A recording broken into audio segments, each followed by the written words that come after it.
And now shifting our focus to Maharashtra, Chief Minister Devendra Fadnavis has put a pause on making Marathi language mandatory for commercial drivers. However, the state government has given auto-rickshaw and taxi along with app-based cab drivers 1 year to learn functional Marathi.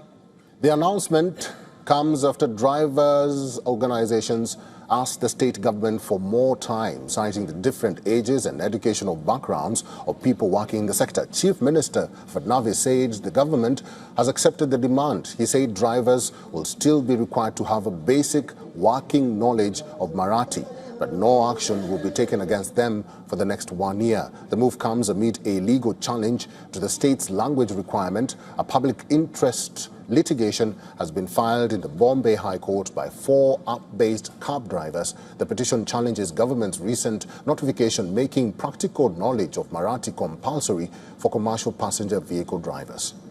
Now, the petitioners argue that the requirement violates their fundamental rights under Articles 14, 19 and 21 of the Constitution.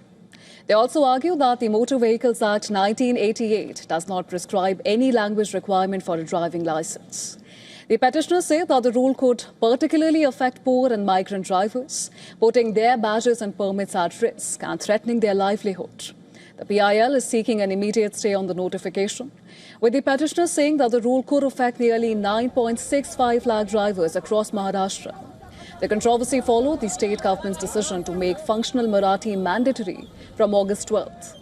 The rule was announced by Maharashtra Transport Minister Pratap Sanaik, who is a Shiv Sena leader, a party that is actively pushing for Marathi language for those who want to work in Maharashtra.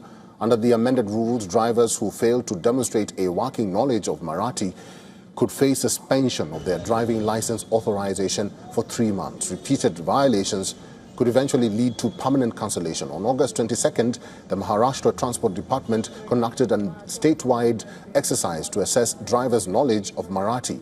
A total of 5,211 drivers were tested across Maharashtra. Following the exercise, 777 drivers were issued notices asking them to acquire practical knowledge of Marathi within 1 month. The government's position remains that drivers working in Mumbai should know basic functional Marathi. The question now is how the requirement will be implemented and whether it will survive the legal challenge.